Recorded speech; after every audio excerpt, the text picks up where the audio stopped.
Friends, study with smartness में आपका बहुत बहुत स्वागत है। आज 5 अगस्त है और आज का दिन इतिहास के पन्नों में दर्ज होने जा रहा है। तो आज मैं उसी से संबंधित अयोध्या के ऐतिहासिक तथ्यों को बताने जा रही हूँ और उससे संबंधित कुछ करंट अफेयर्स को भी बताऊंगी जो हमारे एग्जाम पर्पस के लिए काफी हेल्पफुल होंगे। तो आप कॉपी पेन लेकर बैठिए और उसे जो भी इम्पोर्टेंट लगता है आप पॉइंट टू पॉइंट नोट करते जाइए। तो चलिए हम इस वीडियो को शुरू करने से पहले यदि ये वीडियो आपको अच्छा लगता है तो आप इसे लाइक करें, शेयर करें और सब्सक्राइब करें। चलिए आज का हमारा पहला पॉइंट है, सप्तपुरियों में से एक है अयोध्या। भारत की प्राचीन नगरियों में से एक अयोध्या को हिंदू पौराणिक इतिहास में पवित्र सप्तपुरियों में अयोध्या, मथुरा, माया, काशी, कांची, अवंतिका और द्वारका में शामिल किया गया है। इस अयोध्या को अथर्ववेद में ईश्वर का नगर बताया गया है और इसकी संपन्नता की तुलना स्वर्ग से की गई है। स्कंद पुराण के अनुसार अयोध्या शब्द आकार ब्रह्मा, याकार विष्णु तथा धाकार रुद्र का स्वरूप है। अयोध्या की गणना भारत की प्राचीन सप्तपुरियों में प्रथम स्थान पर की गई है। दोस्तों, यहाँ पर एग्जाम पर्पस से अथर्ववेद, वेदों में सबसे चौथा वेद है अथर्ववेद। इसमें देवताओं की स्तुति, चिकित्सा विज्ञान, कुछ मंत्रों में जादू टोने का वर्णन है। अयोध्या नगर की स्थापना हेतु स्थान चयन। पौराणिक कथाओं के अनुसार ब्रह्मा से जब मनु ने अपने लिए एक नगर के निर्माण की बात कही तो वे उन्हें विष्णु जी के पास ले गए। विष्णु जी ने उन्हें साकेत धाम में एक उपयुक्त स्थान बताया। विष्णु जी ने इस नगरी को बसाने के लिए ब्रह्मा तथा मनु के साथ देवशिल्पी विश्वकर्मा को भेज दिया। इसके अलावा अपने रामावतार के लिए उपयुक्त संस्थान ढूंढने के लिए महर्षि वशिष्ठ को भी उनके स्थान पर भेजा। मान्यता है कि वशिष्ठ द्वारा सरयू नदी के तट पर लीला भूमि का चयन किया गया जहां विश्वकर्मा ने नगर का निर्माण किया। स्कंद पुराण के अनुसार अयोध्या भगवान विष्णु के चक्र पर विराजमान है। दोस्तों, यहाँ पर सरयू नदी हिमालय से निकलने वाली उत्तर भारत के गंगा के मैदान में बहने वाली नदी है। यह बलिया और छपरा के बीच में गंगा में मिल जाती है। मनु संसार के प्रथम पुरुष हैं मनु। दोस्तों, अयोध्या की सबसे विशेष बात यह मान्यता है कि राम जी के दर्शन करने से पहले हमें राम हनुमान लला के दर्शन करने होते हैं। हमारा नेक्स्ट पॉइंट है, इन्होंने की अयोध्या की स्थापना। सरयू नदी के तट पर बसे नगर की रामायण के अनुसार विवस्वान के पुत्र वैवस्वत मनु महाराज द्वारा स्थापना की गई थी। मथुरा के इतिहास के अनुसार वैवस्वत मनु लगभग 6673 ईसा पूर्व हुए थे।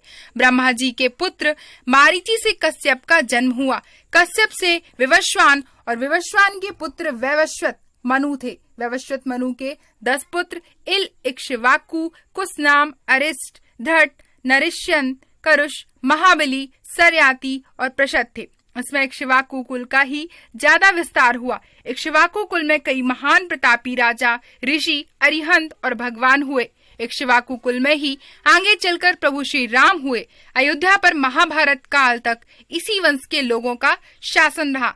बेंटली एवं पार्जिटर जैसे विद्वानों ने गृह मंजरी आदि प्राचीन भारतीय ग्रंथों के आधार पर इनकी स्थापना का काल ईसा पूर्व 2200 के आसपास माना है। इस वंश में राजा रामचंद्र जी के पिता दशरथ 63वें शासक हैं। अयोध्या रघुवंशी राजाओं की बहुत पुरानी राजधानी थी। पहले यह कौशल जनपद की राजधानी थी। प्राचीन उल्लेखों के अनुसार तब इसका क्षेत्रफल 96 वर्ग मील था। वाल्मीकि रामायण के 5वें सर्ग में अयोध्यापुरी का वर्णन विस्तार से किया गया है। नेक्स्ट पॉइंट है, राम की जन्मभूमि है अयोध्या। यह स्थान रामदूत हनुमान के आराध्य प्रभु श्री राम का जन्म स्थान है। राम एक ऐतिहासिक महापुरुष थे और इसके पर्याप्त प्रमाण मिले हैं। शोधानुसार पता चला है कि भगवान राम का जन्म 5114 ईस्वी पूर्व हुआ था। चैत्र मास की नवमी को राम नवमी के रूप में मनाया जाता है। अगस्त 2003 में पुरातात्विक विभाग के सर्वे में कहा गया कि जहां बाबरी मस्जिद बनी थी वहां मंदिर होने के संकेत मिले हैं। भूमि के अंदर दबे खंबे और अन्य अवशेषों पर अंकित चिन्ह और मिली पॉटरी से मंदिर होने के सबूत मिले हैं। भारतीय पुरातत्व सर्वेक्षण, इसका मुख्यालय कहाँ है दोस्तों, आप नोट कीजिए। भारतीय पुरातत्व सर्वेक्षण का मुख्यालय देहरादून में है। के द्वारा हर मिनट की वीडियोग्राफी और स्थिर चित्रण किया गया। इस खुदाई में कितनी ही दीवारें, फर्श और बराबर दूरी पर स्थित 50 जगहों से खंभों के आधारों की 2 कतारें पाई गई थीं। एक शिव मंदिर भी दिखाई दिया। जीपीआरएस रिपोर्ट और भारतीय सर्वेक्षण विभाग की रिपोर्ट अब उच्च न्यायालय के रिकॉर्ड में दर्ज है। 30 सितंबर 2010 को इलाहाबाद उच्च न्यायालय की लखनऊ खंडपीठ ने विवादित ढांचे के संबंध में ऐतिहासिक निर्णय सुनाया। न्यायमूर्ति धर्मवीर शर्मा, न्यायमूर्ति सुधीर अग्रवाल एवं न्यायमूर्ति एसयू खान ने एकमत से माना कि जहां रामलला विराजमान है वहीं श्री राम की जन्मभूमि है। हमारा नेक्स्ट पॉइंट है, अयोध्या पर इन्होंने किया शासन। किन किन लोगों ने अयोध्या पर शासन किया, आइए जानते हैं। अयोध्या में कई महान योद्धा, ऋषि मुनि और अवतारी पुरुष हो चुके हैं। भगवान राम ने भी यही जन्म लिया था। जैन मत के अनुसार यहाँ आदिनाथ सहित 5 तीर्थंकरों का जन्म हुआ था। जैन परंपरा के अनुसार भी 24 तीर्थंकरों में से 22 इक्ष्वाकु वंश के थे और इन 24 तीर्थंकरों में भी सर्वप्रथम तीर्थंकर आदिनाथ ऋषभ देव जी के साथ 4 अन्य तीर्थंकरों का जन्म स्थान भी अयोध्या ही है। बौद्ध मान्यताओं के अनुसार बुद्ध देव ने अयोध्या अथवा साकेत में 16 वर्षों तक निवास किया था। उत्तर भारत के तमाम हिस्सों में से जैसे कौशल, कपिलवस्तु, वैशाली और मिथिला आदि में अयोध्या के इक्ष्वाकु वंश के शासकों ने ही राज्य कायम किए थे। अयोध्या और प्रतिष्ठानपुर के इतिहास का उद्गम ब्रह्मा जी के मानस पुत्र मनु से ही संबंध है। जैसे प्रतिष्ठानपुर और यहाँ के चंद्रवंशी शासकों की स्थापना मनु के पुत्र एल से जुड़ी है, जिसे शिव के शाप ने इला बना दिया था। इसी प्रकार अयोध्या और उसका सूर्यवंश मनु के पुत्र इक्ष्वाकु से प्रारंभ हुआ। भगवान श्री राम के बाद लव ने श्रीवस्ती बसाई और इसका स्वतंत्र उल्लेख अगले 800 वर्षों तक मिलता है।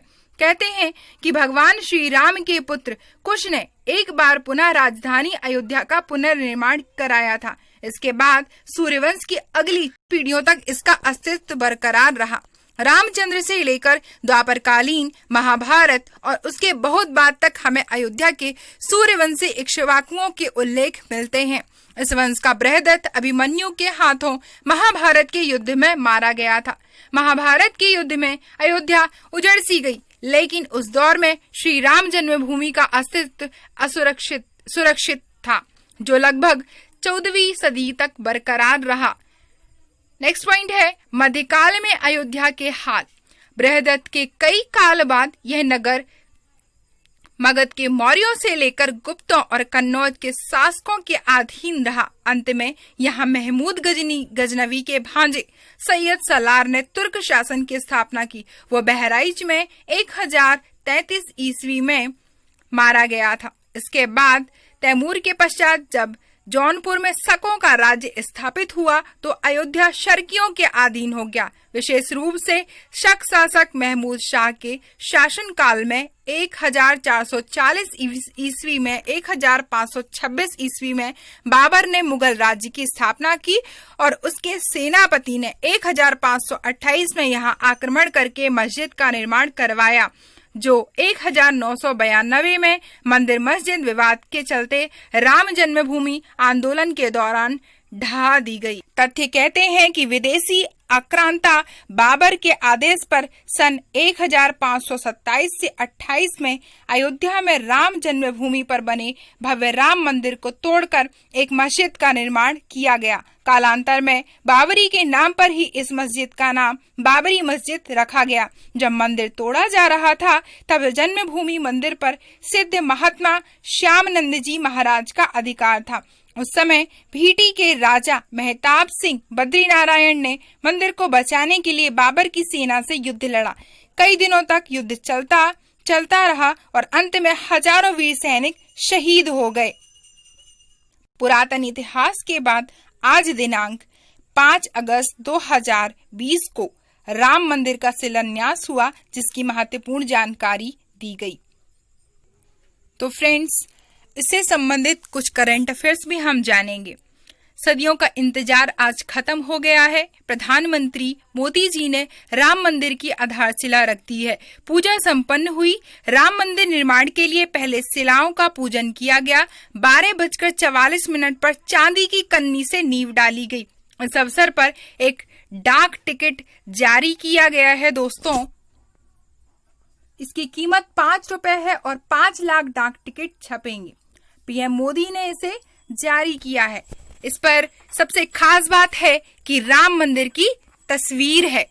अयोध्या में राम मंदिर के लिए भूमि पूजन में लगाई गई 9 शिलाओं के पूजन में बीच में जो शिला है वह कूर्म शिला कही जाती है। कूर्म शिला का मतलब होता है मुख्य शिला। इस शिला के ठीक ऊपर रामलला विराजमान होंगे। राम मंदिर भूमि पूजन में पुजारी ने कहा कि यहाँ 9 ईंटें रखी गई हैं। इन्हें 1989 में दुनिया भर के भगवान राम के भक्तों ने भेजा था।